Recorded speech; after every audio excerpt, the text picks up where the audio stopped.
Huddles. Let's hit huddles. Did you have a huddle this morning? I had 3 huddles this morning. All right. Well, they're clearly integral to our business. One, it's like accountability to the team, and then unblocking where you could be stuck. So what did I do yesterday? What do I plan on getting done today? And where am I stuck that I may need help from someone? And there's like 60 minutes of just talking through issues. So it's nice. Reset. Hey, we're all human. Hopefully have a good laugh in there. It's a good way to kick it off. Then you move into scorecard. They will report everything's fine until the very last minute, and then it's all like it's big on off. Yeah. Or everything from the segue, scorecard, rock review, headlines, and to-dos, and then you spend almost an hour solving problem. If you skip these things, you are telling the team member that they're not important, and that is not a great signal. For my introvert managers out there, I feel your pain, but you get a lot of leverage from these.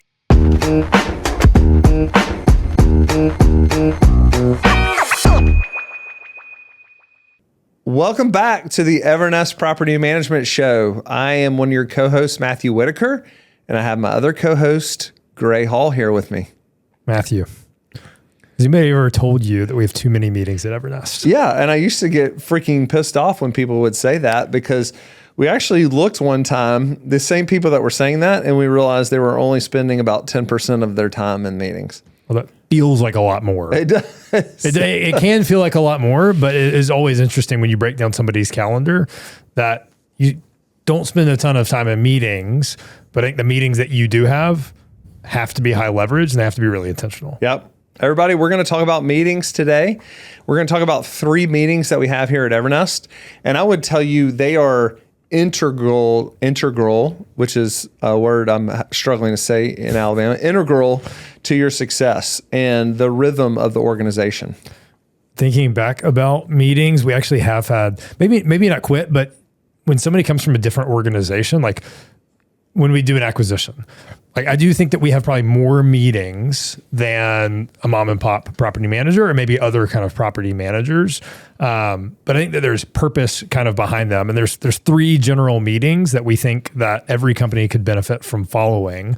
We'll talk through kind of the logic around them, and it might replace meetings that you have today. But hopefully at the end of this, you see by spending a little bit more time together with your team that you get a lot of leverage, because that should be the purpose of a meeting, is spend 15 minutes here to give the team back hours on the end of the day. Totally agree. Meetings should actually increase the ability for the organization to go fast. So we're going to talk about huddles. We're going to talk about the level 10 meeting, and then we're going to talk about the same page or the one-to-one. We kind of like group those together depending on who they are in the business. So we're going to hit those 3 meetings. And it's interesting thinking back over the past 10 years, like these 3 meetings have been core. At least since I've been here 10 years ago. I think you rolled out. We've done them over a decade. We started before you. I don't remember when it was. Yeah. It's been at least 12 years that we started this. Yeah. And it comes from EOS. We did another episode on that. And there's a bunch of different ways that you can run a business. And this is not perfect, but what I like about EOS is you can read the book and you can implement it, and you can listen to this podcast and you can implement these. It's just very simple, structured. So there's no kind of like secret sauce, but I think it's the power of the consistency of doing this with the teams of the past 10 years. So there's other meetings we've added, there's other we've gone away, but these are kind of the core. So it's not just three that we have had over the past 10 years, but we get a lot of leverage. And so we've just had these for so long. So they're kind of ingrained in at least Evernest culture. Yeah, I would think of these meetings as like the rhythm or the heartbeat of the organization. And anytime you want to go faster, you probably need to do these more often. Yeah. And if you want to go slow, then you do these less often. Yeah. All right. The first one, huddles. Let's hit huddles. Did you have a huddle this morning? I had 3 huddles this morning. All right. Well, they're clearly integral to our business because you had 3 of them. So, and we actually used to do this in the office, and we would all walk up to the front of the office and we would stand up, because most of the office was we were in the office Birmingham. together. That's right. And they were a stand-up meeting. And so part of the thought behind that is, how do you keep this really quick and efficient? Today, they're 15 minutes and they start on time and they end on time. Previously, we would stand up together. And really, you're trying to say, I think there's 2 things that it's designed to do. One, it's like accountability to the team, and then unblocking where you could be stuck. And so the kind of core of it is, what did I say I was going to get done yesterday? And did I get it done? And it's just amazing when you put that in there. Like, I feel this pressure to show up to Huddle and say, hey, this was my highest return yesterday, and I did it.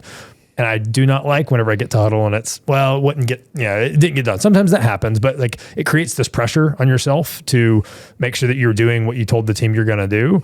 And then you set the next highest return. So The One Thing is a book that we have read around here, but what one thing makes everything else easier or unnecessary? What is the highest return activity? And so you'll kind of report on that. And then it's a time for removing bottlenecks. And so opposed to sending out Slacks and waiting on a response, if you have the right people in the room, like, you can just get in and solve an issue. You can decide if you take it online. We've also added some kind of KPIs in there, but those are the three things that we generally talk about at Huddle. One of the things you'll see from all these meetings that we try to remove is me walking down to your office and asking you a question, and then that question doesn't get cascaded down to the right people. And how do you solve problems as efficiently as possible? And so what I want people to think about is, like, quit having side conversations in the hall. Quit having, you should have some of those when you're talking about ideas, but you should never solve all the problems in the hall, because the appropriate people don't know what's going on. And so, think of the Huddle too as how efficient can we be, and make sure that communication cascades to the whole group in the Huddle. And so we had our leadership huddle this morning. Our leadership huddle takes almost this exact same cadence. We've added a few things.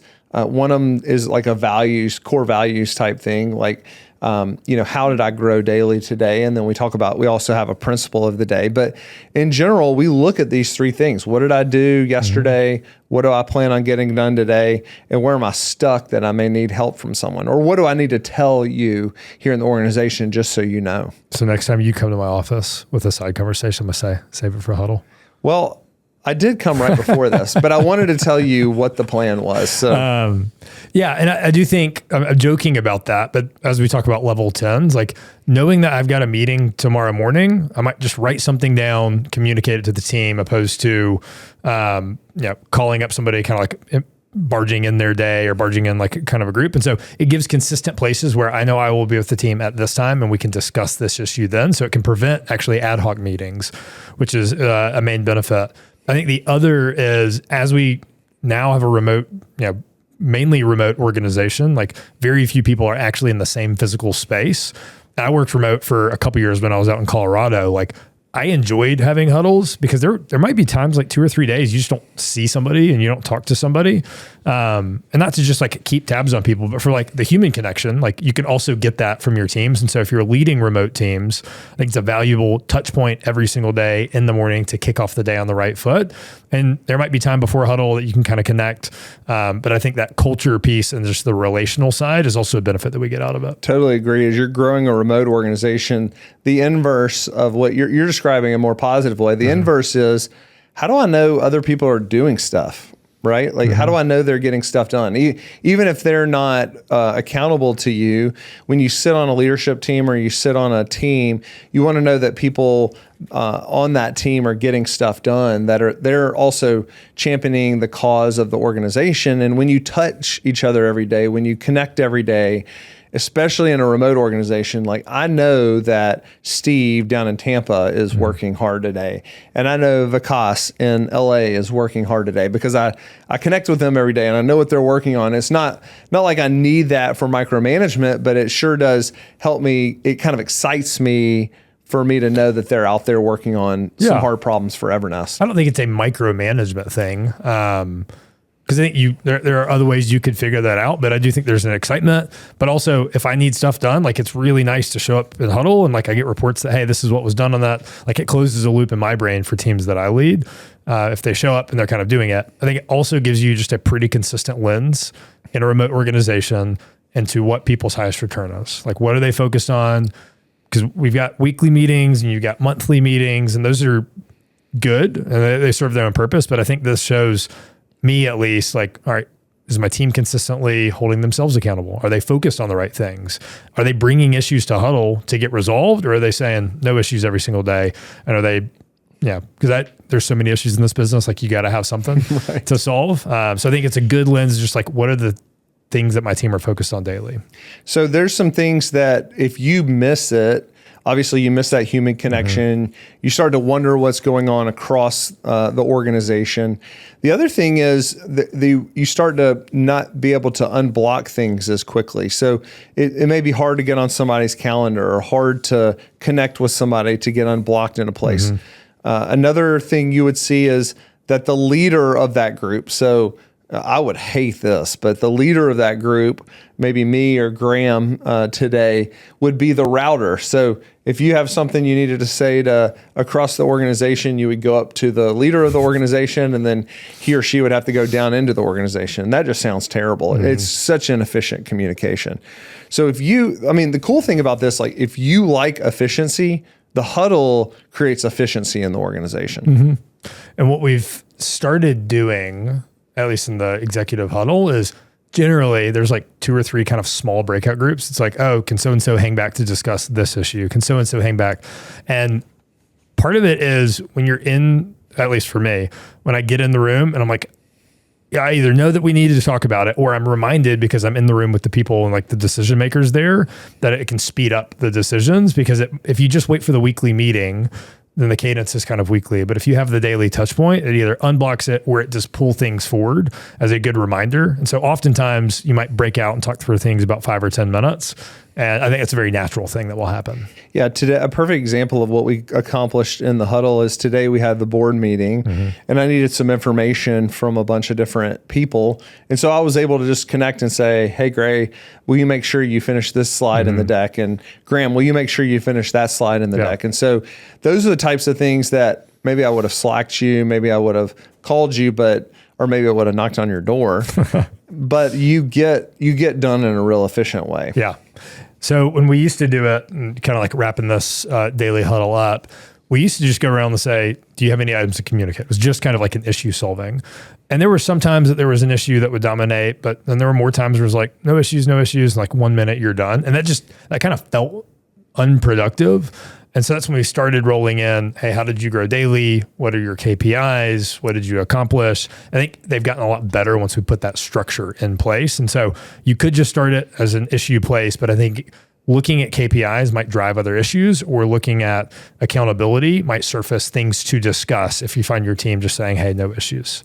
And you brought up something as we put a bow on this that I had forgotten, which is going up into the foyer of our office and literally standing there in a circle, and we would go around the room and we would basically do huddles standing there in the foyer of the office. That was how it started. Now we have 500 people doing huddles across probably hundreds of different markets. So it's just kind of funny where it started and where it is today. Yep, it is. And you're in 3 huddles. We only had 1 huddle for the whole organization, and today you're in 3. Yeah. And generally it's like you might be in one of the team that you lead and like the team that you're a part of. And so most people are in 2. That's right. You probably don't want to be in like 4 huddles. And so if it kind of gets to that point, you've got to think about your org discussion, which is a whole nother podcast. Yep, that's a great point. We tell our team you should really only be in 2 huddles. There's some extenuating circumstances that have you in more, but one you participate in 1 and you lead 1. Yep. All right, level 10s. All right, weekly meeting. You know, I think of level 10s as we're big, huge football fans here, and it's the game. It is the game. It is the Saturday game if you're a college football fan, or the Sunday game if you're the pro football fan. This is where you get some really high leverage things done in your organization. Anybody who's read the book Traction or follows EOS knows this is an 1.5-hour meeting every day. And even as we scaled the organization, we've just scaled level 10 meetings. When we first started the business, similar to us doing all huddle in that one little room, is we had 1 level 10 meeting, and the whole team was in that level 10 meeting. And then the next thing we did is we started to grow the organization as we broke that out into a leadership level 10, an operations, an accounting and finance, and then a sales and marketing level 10. So we had 4 level 10s. And so the whole idea, though, is as the organization grows, you start to break those level 10s into either departments, or maybe you break them into portfolios, whatever is the natural thing. But this is scaled much like the huddle.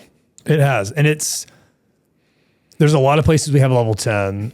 And when you start to get larger and larger in multiple markets, and there's some centralized and there's some shared resources, then you find yourself in 3 or 4 different level 10s. And that's when you got to kind of rethink how you do some of the operational. But for the better part of 10 years, this general structure has worked. And you just have to think, how does it apply with people who are working across departments?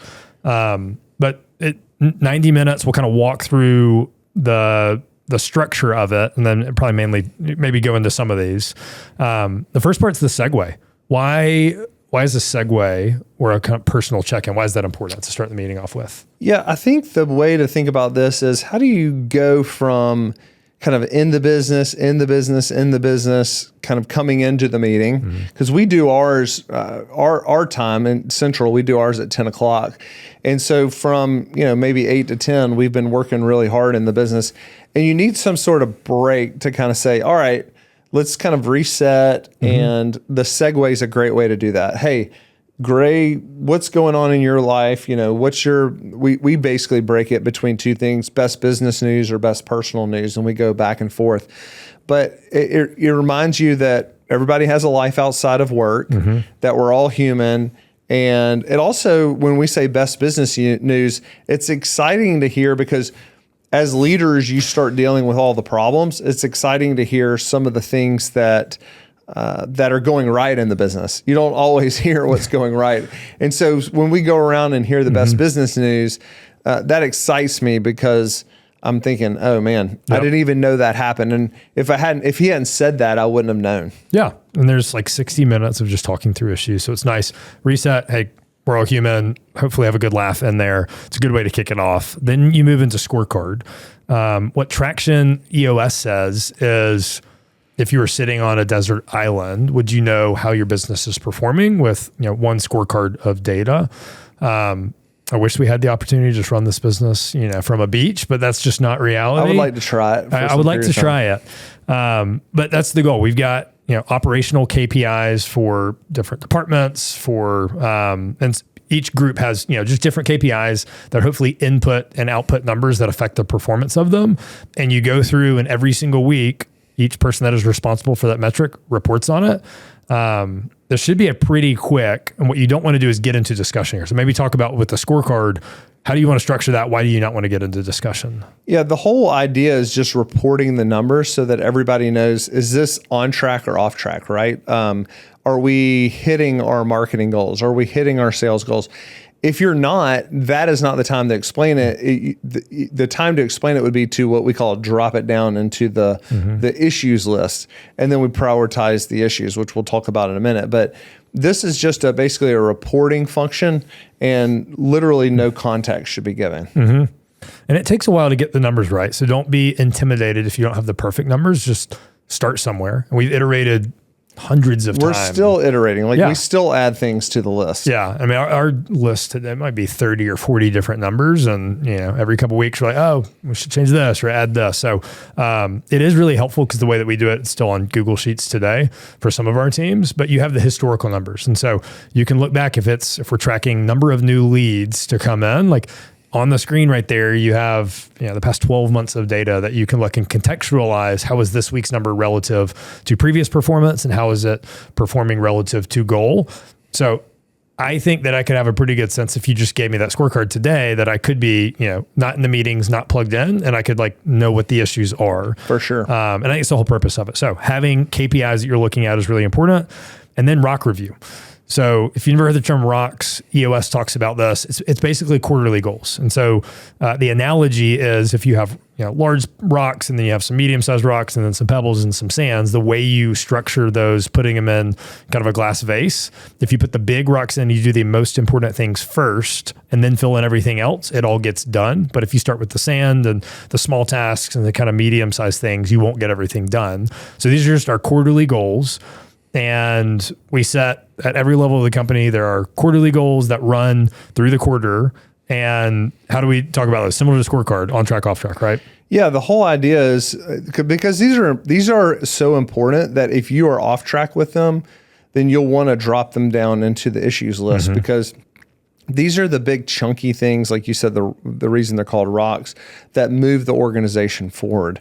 And so, especially if you're on the leadership team and you have 3 to 5 priorities that are critical to get done that quarter, and you're off track for some reason, maybe something's blocking it, maybe you need something from somebody, then you want to make sure that you drop that into the issues list. But the whole point too is to report on it so people know whether you're off track or on track. Because if we're planning on you solving this rock and you're not going to get there, then we need to know as soon as possible. And that's why you report on it weekly. Because when we're setting these at our offsites, we say, what 3 to 5 things must get done this quarter so that we hit our 1-year goal and our 3-year goal and our 10-year goal. And so we haven't been great at that, honestly, because things come up in the quarter and rocks are hard. And so there's a lot of times that they're off track, and you've got to have the discipline to say, no, these are our most important issues that we've got to get to. Because a lot of times they're the important but not urgent category. And so you've got to have a lot of discipline. We'll talk about it in a second in IDS, to not just talk about the urgent ones, but also the important and not urgent ones. I think where I see people getting rocks wrong is they will report everything's fine until the very last minute, and then it's all like it's on, big on, off. Yeah, then it's like a wreck, train wreck. I think the other thing is people wait too long to start their rocks. Well, when you have a quarter to do, when you have a quarter to do something, I always like to say there's nothing less motivating than enough time. Right. And so you can wait until the end, but I think the people who execute these best is they've got a weekly plan with weekly milestones and daily milestones, and that's their highest return in their huddle, and they're just chipping at this away.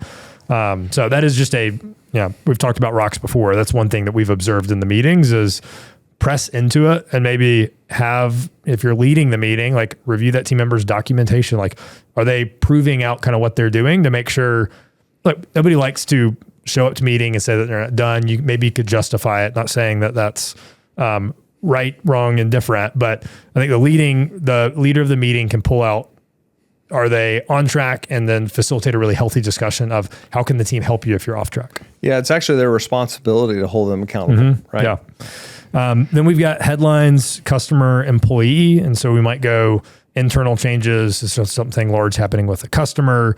Is a team member leaving? Is a team member joining? And so we'll kind of hit the high points in that section. Yeah. The signals of the organization. What does everybody need to know that's going on in the organization? Yeah. Be careful. This turns into just employee out of office time reporting. I've been in meetings and it's like 6 people are just reporting when they're out of office. I'm like, that's not the best use of this time. Like, there's a different process to like report that. But if you need coverage or something important, that's a good place to cover it. To-dos. One of my favorite things, because this is really the weekly accountability to make sure that you're getting, not only are you solving problems in the meeting, but then there's some accountability to putting the finishing touches on it outside of the meeting. And so what'll happen as you go through IDS, which we'll talk about next, is you'll create a list of things that need to get done.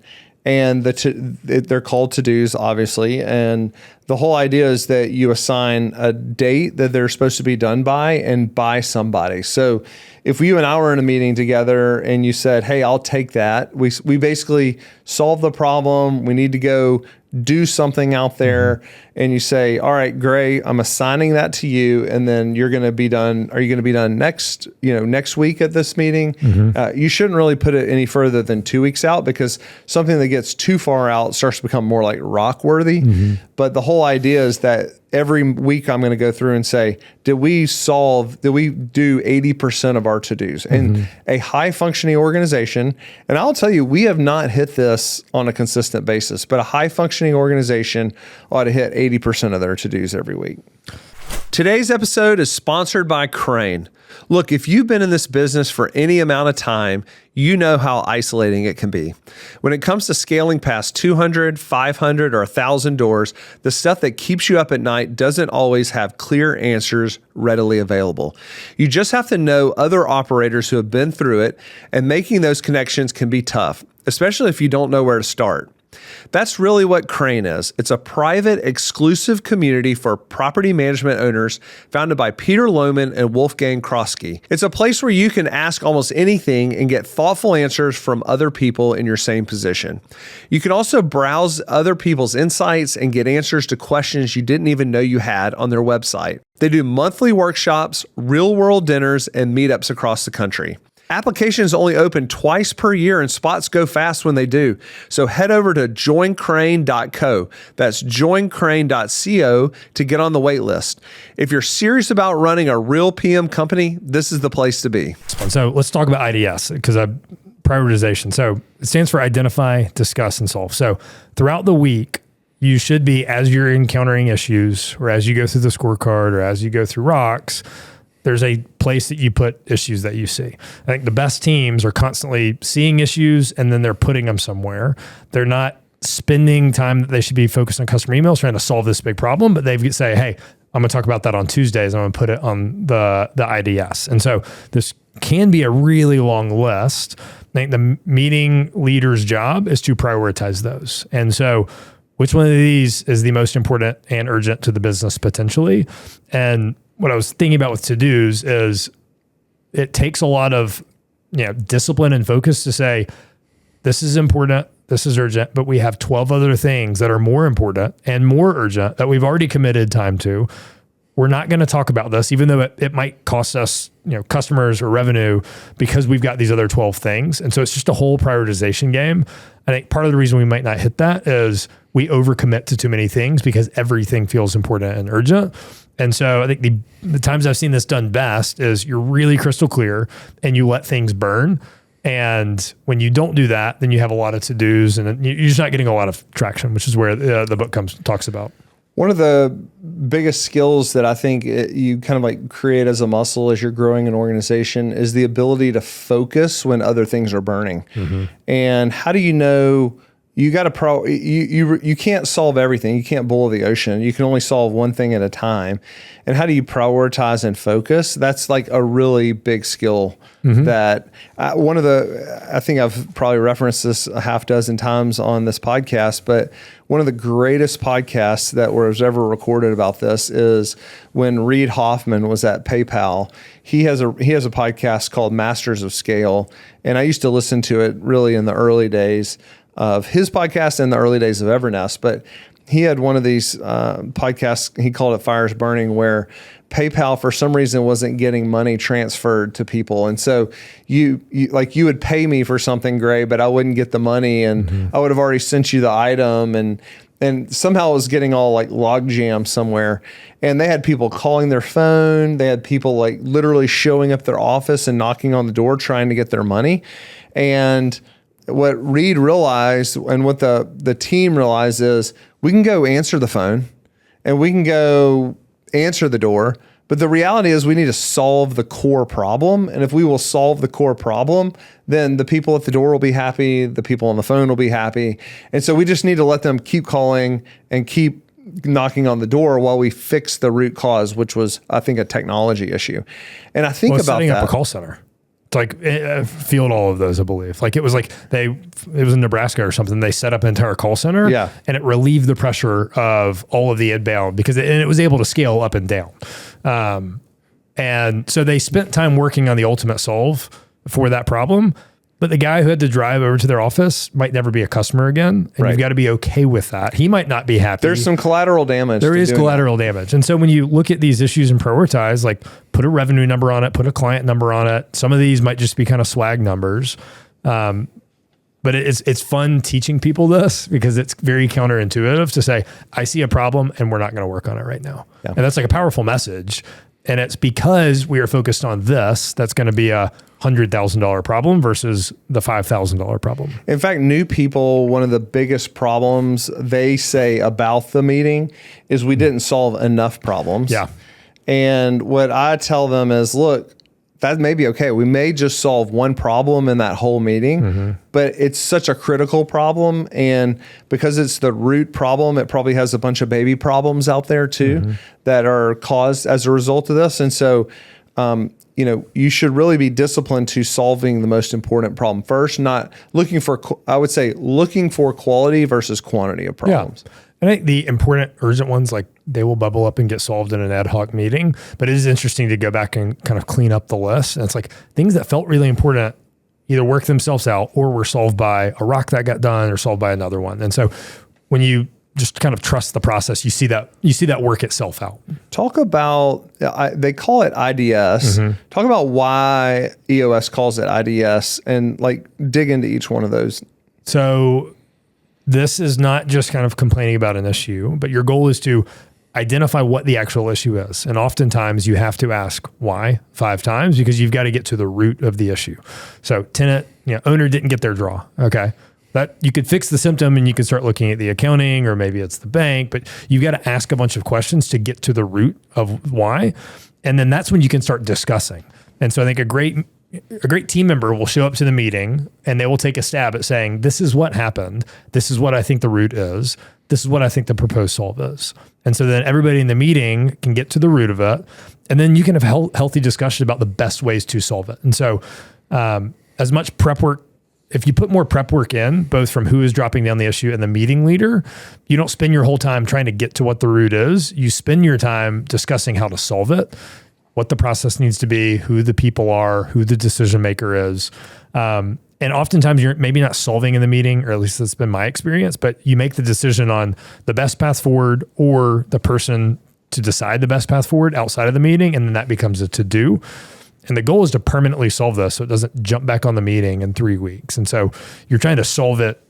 There's probably the immediate solve. If somebody didn't get paid, make sure they go get paid, but also look at the root issue and fix that process so it doesn't happen again.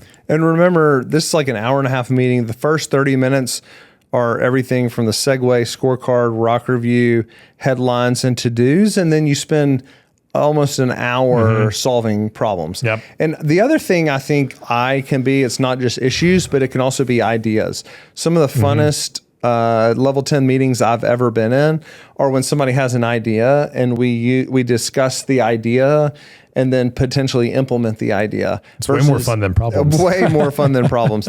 And here's the thing I would say. A lot of people get out of the discipline of the level 10 meeting because they don't have anything to discuss. And those are the exact times where you need to jump in and have a level 10 meeting because people do have ideas. That's when you get some of the big needle movers in the organization. Very few times we've shown up and not had Well, issues. Evernest has always been on fire, so we do have a good job. Plenty of issues. What's up? Talk about the conclusion, because I think probably, and candidly, we've done this wrong for the last 10 or 12 years in all sorts of different ways. But one of the things that I think is important is just the conclusion here, the finality of it. How do you make sure that you go through the right way to conclude the level 10 meeting? Matthew says we've done this wrong. If you run it up and you run a minute or two over because you're talking about an issue, what you miss out on is stopping 5 minutes before and you go through the to-dos. And what the book talks about, we've done this for periods, is if I had a to-do, it'd say, hey, I committed to this. This is deliverable by when. And so each person kind of goes around the horn. And what you find is we weren't super crisp with what the to-do was. We just had notes in there. And so it's an opportunity to say, hey, what did we agree to last week? Or, hey, help me clarify this. And so each person goes and clarifies what the to-do is. And then you rate the meeting. And so you give feedback. And we still do this today. And you go around the room. We've done it periods where it's like async. And so you might put in a poll generator to get away from groupthink. But what you want is a ratings on a scale of 1 to 10. And if it's 7 or lower, you have to give a reason how the meeting could have been better. Not right, 8, 7 or lower.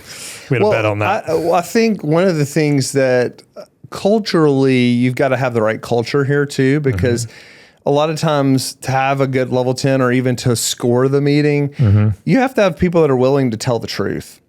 And if you have a culture where everybody's just kind of like dusting things under the rug, the level 10 meeting is not a super effective meeting. But if you have a culture that is bought into winning and trying to solve problems and GSD, get stuff done, then they love the level 10 meeting. And some of the best, going to a Lencioni thing, some of the best level 10 meetings we had one 3 or 4 weeks ago in leadership, and there was like literal argument going on, disagreement, some very emotional disagreement. And I was like, I love this. This is fun. Because it was debating the idea. It wasn't the person. Yeah, it had nothing to do with anybody being mad at anybody, but they were just very passionate about how they thought Evernest should move forward.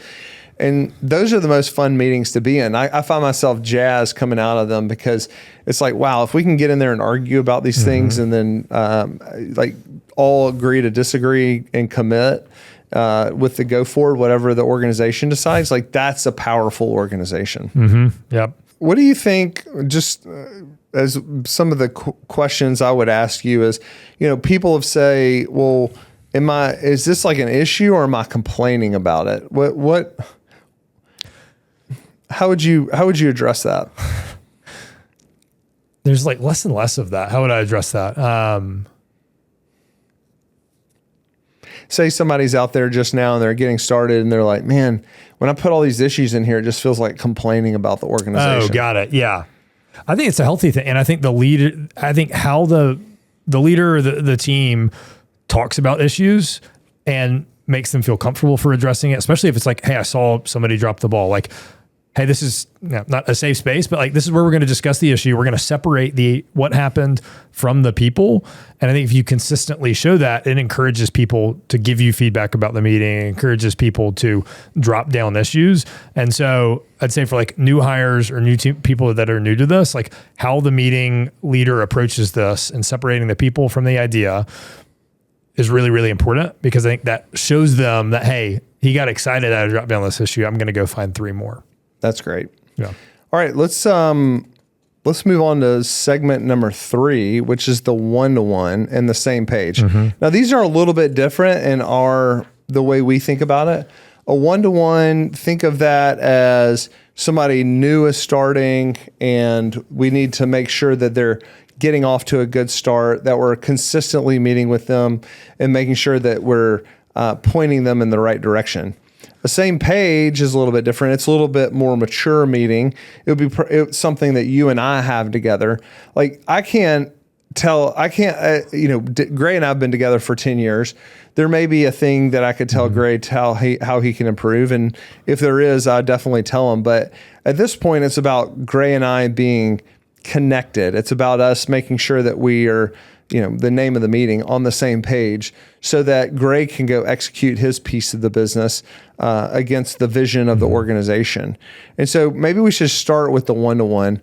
When you think about one-to-ones with your team, what is how do we handle one-to-ones, and then what is the goal of the one-to-one? So one-to-ones are generally a longer meeting. One-to-ones are less frequent than same pages. And one-to-ones can have a little more structure. And I think the structure is focused both on like relationally connecting, but also zooming out and looking at what you have done and what you will do. So this is every 30 days or every 60 days. And what we found is there's a template that's helpful. And so I think there's some structure questions. Hey, what did you get done? There's zoom out. What are you going to do? Make sure that you're aligned with the priorities. And there's feedback, like, how could I improve as your leader? How do I see areas that you can improve? What is your lid? What are ways that, if you don't change X, Y, or Z, or you don't start doing things in a certain way, that you're going to be limited by your growth?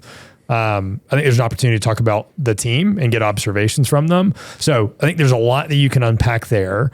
The temptation is that these meetings take up time and they're not additive. And I've felt that before. Like, there's so much going on in the business. It feels weird to carve this time out. But every time after I've had one, I've been so glad that I did, because I've either got something off my chest, something I needed to share. It created an opportunity for that team member to share things that in a weekly we'll talk about the same page, that maybe in that weekly meeting that they're not going to share or explore with you. And so I think relationally, this is a really high leverage meeting, because you've got to stay connected to your team. And this is a great chance to do that every 30 or 60 days. And so I think there's some pre-work that probably is best goes into this, right? It's not you just jump in and go through the questions. There's some pre-work on both the manager and the team members. Can you talk a little bit about that? So if you are the team member as a part of it, like what I've done and before is ideally take an hour and sit down and write down your thoughts on these questions. It's really hard to just jump into the meeting and think, oh, what did I do the past 30 or 60 days? It's almost impossible. Yeah. What did I do the last 30 days? Do? All right. Let me think about it. Feedback for you. They end up like I've ended up pushing or kind of canceling if somebody didn't have time to prepare, because I want that time to be valuable, and it's less valuable if you haven't put thought into it. So I think both sides need to think about what you've done, what you will do, feedback for one another. And so, probably 30 minutes is realistic to sit down, put your thoughts on paper so that you can show up to the meeting. I think that's how you get a lot of leverage. And when you sit down and give yourself the space to think about things, like, it is different than just day-to-day operations that you might talk about on your same page. Well, it's also fun because we're going so fast to sit down with a team member and hear what they accomplished that month. I mean, going back to what good's going on in the business, to hear a team member that has 5 or 6 things they accomplished in a month, you're like, wow, this organization's really moving forward fast. Yeah. And when there's a lot going on and you're not in the same office, like, you might not be in very many meetings with some of your direct reports. I've shown up to some and they're like, oh, here's these 15 things that got done. I'm like, I had no idea about half of those, and that's awesome. And so it might kind of keep you up to speed. And that's, at different periods, you might be more or less engaged with your team, but it is good for that. And it's good to see how they think strategically or operationally.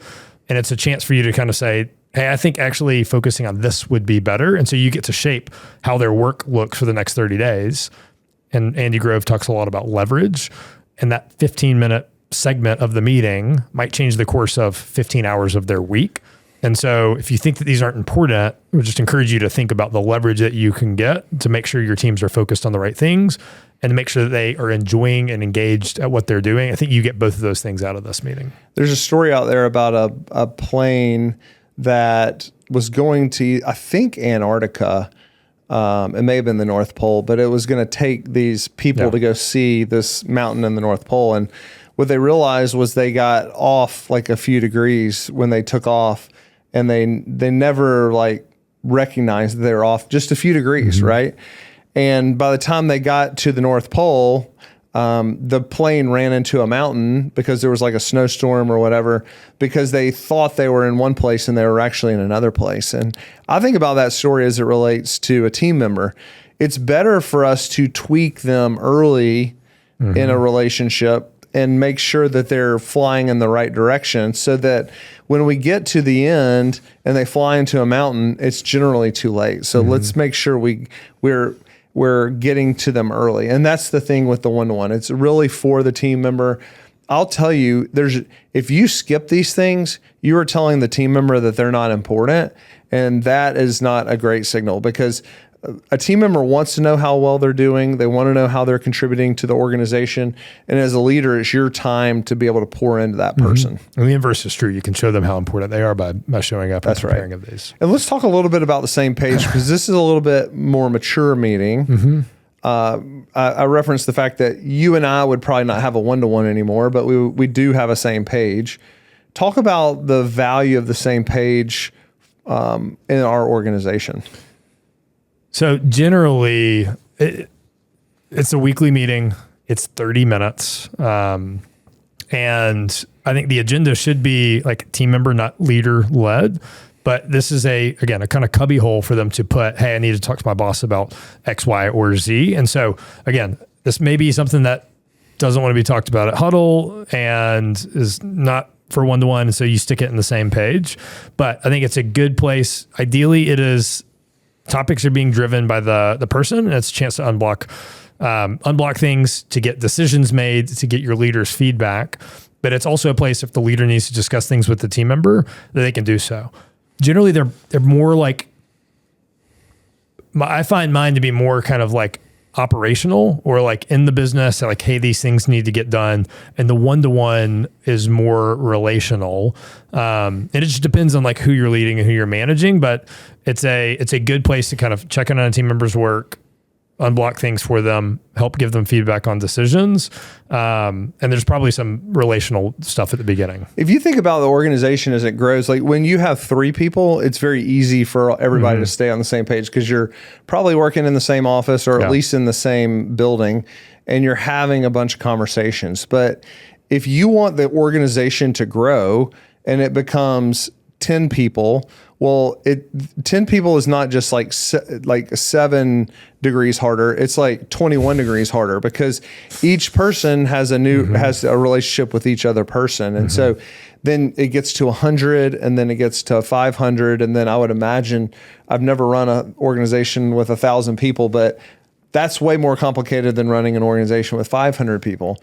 And the only thing I can think is that for us to make sure that everybody, to use another Lencioni term, is rowing in the same direction, everybody needs to connect with the person that they are either reporting to or reports to them on a fairly regular basis to make sure everybody's aligned. And if I connect with you and then you connect with your team member and that they connect with their team member, and we're doing that on a fairly regular basis, it's the best way to push alignment and culture down into the organization as you scale an organization.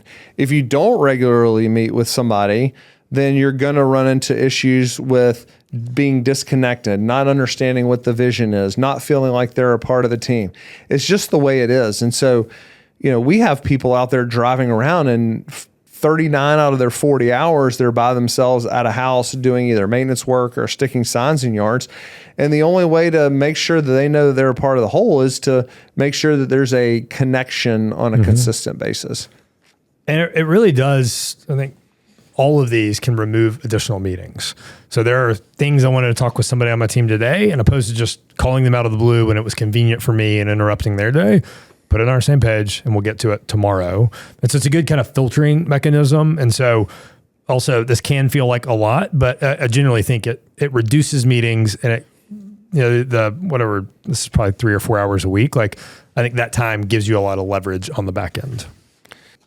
Why don't we put a bow on this? And, the thing I would say, what happens if you don't consistently have these? We talked about small misalignments get into big issues. If the leadership isn't aligned, it's really hard for the organization to be aligned. And so that's the way I think about, especially the same page piece. And when people don't feel like they're a part of something, then they quietly disengage. And so we want to make sure that they consistently feel like they're a part. So to tie the three together, I want to say this. When you think about the huddle, it's about keeping the rhythm, keeping the daily, keeping the unblock going. It's about every day making sure that we're moving the business forward. When I think about the level 10, I think about it keeping my week and my quarter on track. Remember, you have the rocks, you have the to-dos. And then when you have one-to-ones, you keep people aligned. It's all about alignment. So you have all of your bases covered with just these 3 meetings. And for somebody down in the organization that's maybe a frontline team member, they should spend no more than 10 or 15 minutes of their time, 10 or 15% of their time in meetings. Now, as you start to be a manager and your job is to have these meetings, like part of management is meeting with people. Like by definition, if you're not managing somebody unless you're consistently meeting with them or being a leader. And as a leader in the organization, you're just going to be in more meetings. So they need to know that too. So if a manager goes from being an IC, an individual contributor, to a manager, they may think, oh man, all I have are meetings all day. But that's probably the right thing for a manager, right? Unless they're a player coach. Yeah. Yeah. You spend a lot of time meeting, but it's super, super high leverage. Yeah. And you should think about that as leverage. That's the right way. I forget. It's helpful to do this podcast because I forget that too. And you just look at your calendar, and when you recharge as an introvert, you're just like, I spend my whole day talking. But what I find is if I have the right people on my team and have meetings that are talking about the right things, I'm not drained by the end of the day. But the inverse can be true. If I don't have the right people on the team, or it's not really kind of productive things, if we're not talking about the right things, then that can kind of drain you. So for my introvert managers out there, I feel your pain, but you get a lot of leverage from these. They can give you energy. Yeah. All right. I'm going to do a quick question before we sign off. And this is probably like picking like your favorite child, but if you could implement one, like let's say you're in the audience, you hadn't started any of this, you really never read EOS, you were going to implement a huddle, a level 10, or a same page one-to-one. Which one's the most important to start with? Huddle. I agree. Why? Oh, do you think I was giving the wrong answer there? No, I didn't think you were going to get the wrong answer. You've been with me 10 years. You, of course, would have answered it like me. Why do I think that's the most important? When I was thinking, what came to mind was our maintenance technicians. They're not out there in level 10s. They probably have like less frequent interaction. And so I think there's a lot of people that can, when you meet 5 times a week and you can unblock your teams, I think that probably gives you the most leverage and the most engagement with your team. And then you can see, do I need, an ad hoc meeting with this person? So I think it's like the most insight to the business, but I think also gives you like the most leverage. Awesome. We're going to put a pin in it right there. Everybody, thanks so much for joining us for this episode of the Evernest Property Management Show. We'll be back in 2 weeks with another episode. Y'all have a great week.